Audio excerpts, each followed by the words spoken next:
Recently, the latest case series on Netflix, Juvenile Justice, has been climbing fast on global charts as it has already been ranked #1 according to Flix Patrol. Juvenile Justice depicts the story of juvenile crimes and Judge Shim Eun-seok, who hates juvenile criminals, appointed to the juvenile department of the district court. The series, which is inspired by real-life events, gained a lot of attention in Korea initially due to it being a very relatable and angering topic among the Korean society, as there have been many shocking controversies related to juvenile crimes. Juvenile offenders are broadly classified into 3 categories. Children under the age of 10 cannot be punished even if they commit a crime.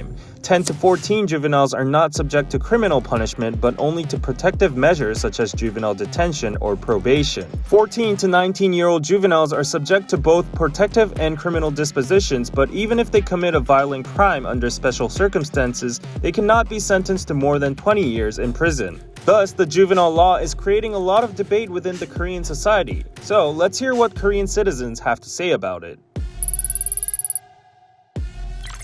소년법 이거 너무한 게 아닌가. 연령 자체가 너무 낮아가지고 이게 범죄를 저지르는 게 아닌가. 아니면 법을 아예 없애던가 이런 식으로 얘기를 많이 하는 걸 들었어요. 우리나라 청소년들을 보호하기 위해서 범죄를 저질렀을 때 일반 성인들과 똑같은 처분을 하기보다는 이 사람의 교화 가능성을 보고 조금 더 유한 처벌이라고 해야 할까요? 그런 처벌을 하는 것으로 알고 있습니다. 어릴 때 같은 학교 애들 나쁜 짓 하고 소년원 가는 거 보고 그때 봤죠? 그런 거 촉법소년 적용되는 거.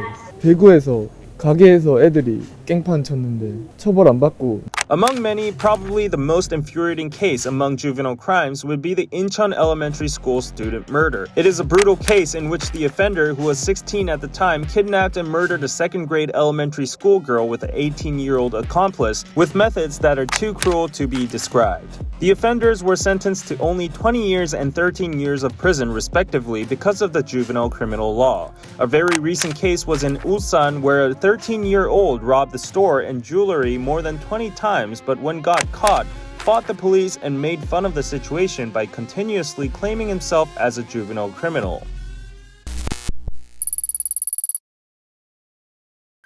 어린 애들이 그러는 거에 대해서 진짜 안타깝고 어쩔 때는 어이없고 그런데 법을 바꾸거나 연령을 더 낮추거나 해야 될 것 같습니다. 어떻게 보면 성인범보다 더 우리나라의 미래를 길게 가져갈 수 있는 사람들인데 이렇게 처벌하고 또 소년범들 그걸 너무 잘 알고 있는 것 같아요. 나는 2년밖에 처벌받지 않는다. 이걸 너무 잘 알고 있는 그 현실이 너무 냉혹스럽고 또 좀 한편으로 씁쓸했던 것 같습니다. 요즘 세대들은 미디어나 이런 거에도 빠르고 조금 더 이제 발전하는 사회다 보니까 애들이 성숙해 보이는데 너무 그렇게 촉법소년으로 인해가지고 피해자들에 대한 그런 것도 없고 그냥 가해자가 14세 미만이라는 어린 이유로 그렇게 처벌이 낮고 이러는 거에 대해서 저는 되게 너무 안 좋게 생각하는 사람이라서 제발 이게 좀 많이 바뀌었으면 좋겠습니다.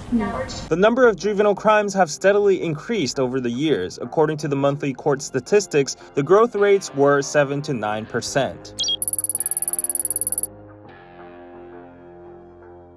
어린 애들도 자기들이 촉법소년이라는 거 알면서도 범죄를 저지르는 거에 대해서 어른들이나 부모님들은 화가 엄청 나는데 이걸 그냥 두고 지켜만 볼 수는 없잖아요. 처벌을 더 높여야 된다 이렇게 생각합니다. 저도 교화 가능성은 일단 무시할 수 없다고 생각하는데 반성 정도나 뭐 그런 태도나 아무것도 모르는 정말 몰라서 그럴 수도 있고 또 정말 어려서 그럴 수 있는 사람에게 같은 처벌을 내리는 건 옳지 않은 것 같아요. 처벌 수위를 높여야 하는 게 맞지 않나라고 조심스럽게 의견을 던져봅니다. 그거를 악용하는 게 나쁘다고는 생각했는데 그렇다고 촉법소년 그 법을 없앨 수는 없다고 생각을 해요. 감옥에 보내봤자 어차피 언젠가는 출소를 할 거고 어릴 때부터 감옥에서 성장한 애들이 나중에 출소하면은 더 큰 사회적 문제가 되니까 저는 부모한테 책임을 좀 더 강하게 묻는 게 더 좋은 해결책이지 않을까. With the drama as a catalyst, voices calling for lowering the age of the 14-year-old law are rising again. The main reason is that the current standards for juveniles by law established in 1953 did not match current societal reality. On the other hand, the UN Convention on the Rights of the Child recommended in 2019 to keep the age of 14, advising to be careful about such measures.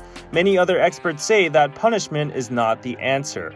Experts argue that it is necessary to prepare a system for the actual recovery of the victims and the sincere reflection on the perpetrators.